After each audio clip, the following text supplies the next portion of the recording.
Bismillahirrahmanirrahim. Assalamualaikum warahmatullahi wabarakatuh. Alhamdulillah. Alhamdulillahilladzi hadana lihada wa ma kunna linahtadiya laula an hadana Allah.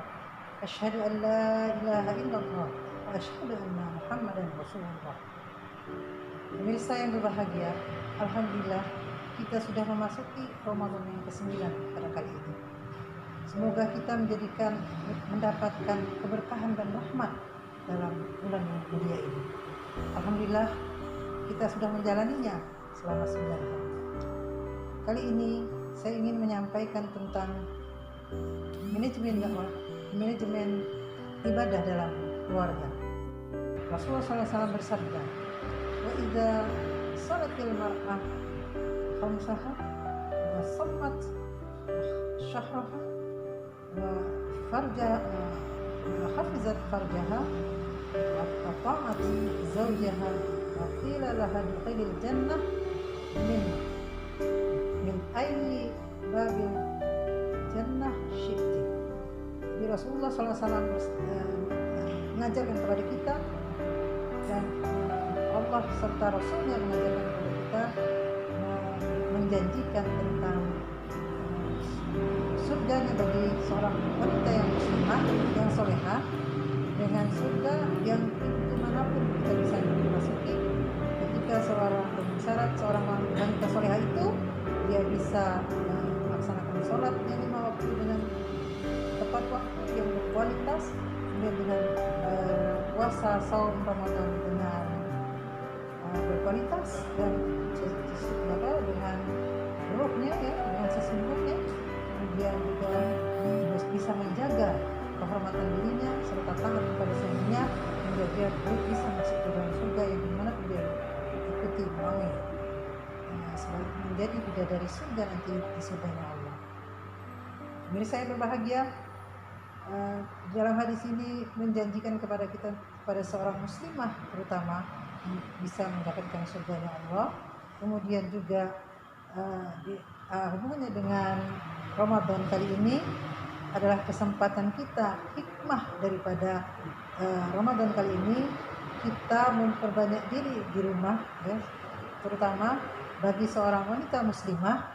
Dia harus mampu memanage keluarganya, anak-anaknya dan suaminya di dalam rumah, bagaimana beribadah bersama keluarga di bulan yang penuh kemuliaan ini, ya, sehingga tadi kita akan mendapatkan apa yang disebutkan oleh Rasulullah SAW dalam hadisnya tentang wanita yang mampu melaksanakan sholat dengan bagus, dengan berkualitas, dan saum Ramadan yang dengan sungguh-sungguh, maka ia akan mendapatkan surga Allah. Ada beberapa ibadah yang berkualitas yang mungkin bisa menjadikan kita rujukannya kepada hadis tadi. Ada beberapa ibadah yang berkualitas. Yang pertama adalah ketika kita melaksanakan saum Ramadan, ya, dalam hadis katakan, "Kam shaimin laisa lahum min siyamihi ilal ju' wal atas." Banyak orang yang berpuasa tapi puasanya itu tidak berkualitas, tapi puasanya hanya mendapatkan lapar dan haus. Dari sini setidaknya kita perhatikan dari awal bagaimana niat dan waktu. Niat, bagaimana kita berniat untuk berpuasa yang sungguh-sungguh, dan waktu yang kita perhatikan, waktu sahur dan waktu berbuka. Bukannya kita melihat waktu berbuka itu dari azan, atau waktu sahur itu dari azan. Kadang azan itu ada yang duluan, ada yang terakhir. Kita ambil misalnya waktu azan yang waktu berbuka, cari azan yang cepat, atau waktu sahur kita cari azan yang terakhir sekali. Bukan dari perhatian yang di azan itu, tapi yang kita lihat adalah waktu sahur dan waktu berbuka, ala waktu. Kemudian yang kedua adalah bagaimana kita berdekat-dekat dan berakrab diri dengan Al-Quran. Kualitas ibadah yang kedua adalah bagaimana kita berakrab diri dengan Al-Quran. Kita lihat hak Al-Quran. Hak Al-Quran yang pertama adalah dibaca, sehingga ketika kita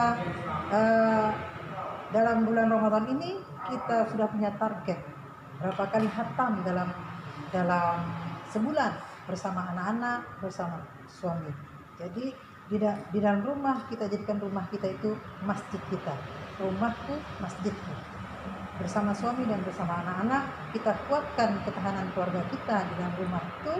Bagaimana dengan bacaan Quran yang sudah kita targetkan membaca bersama-sama anak-anak kita dan suami kita, tadarus Qurannya, mengajinya, khatamnya berapa kali kita targetkan dalam sebulan. Ini kesempatan yang paling berharga sekali bagi kita, karena kondisi wabah yang belum selesai ini, semoga Allah cepat angkat wabah ini sehingga kita bisa beribadah dengan seperti biasanya. Tapi walaupun Allah sudah kasih kita COVID-19 ini, hikmahnya adalah kita bisa mendidik keluarga kita di rumah, terutama seorang ibu atau seorang istri, itu bisa saling menguatkan dengan suami dan anak-anaknya dalam beribadah di bulan yang penuh keberkahan dan kemuliaan ini.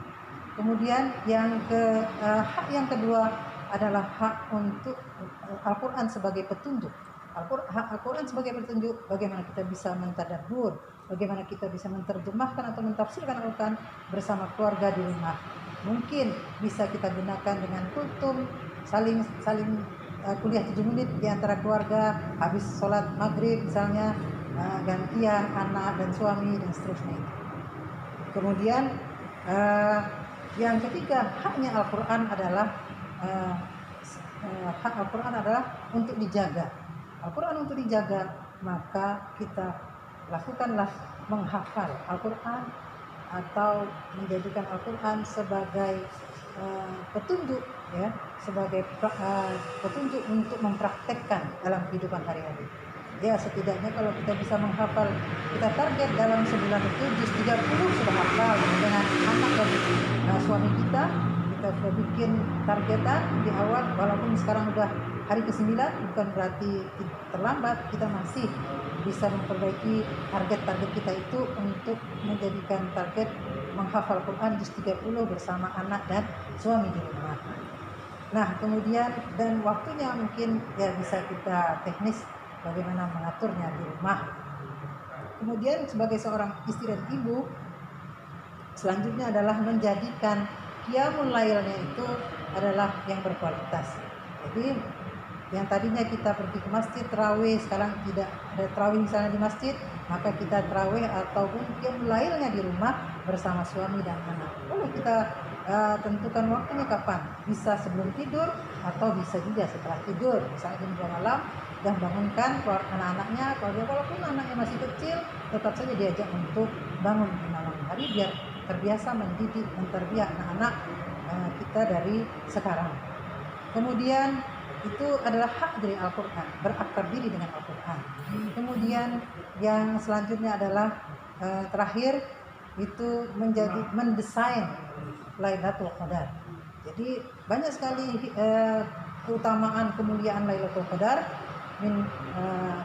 Lailatul Qadar itu adalah lebih baik daripada 1000 bulan.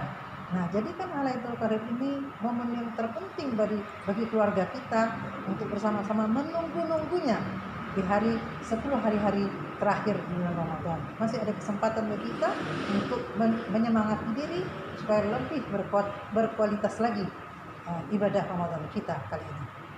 Dengan beriktikaf, kemudian mendesain takdir itu, maksudnya takdir Allah itu sudah ditentukan oleh Allah, tapi takdir itu bisa kita usahakan untuk dirubah, bergantung kepada diri kita. Bagaimana cara kita mendesain takdir itu? Ya, dengan memperbanyak istighfar, dengan memperbanyak doa. Jangan remehkan doa. Doa itu Allah yang menggenggamnya. Sementara kodok yang lain itu ketetapan yang lain Allah simpan di lauh mahfuz, dan kalau doa Allah genggam di tangannya. Sehingga jangan remehkan doa itu sangat berharga sekali bagi kita.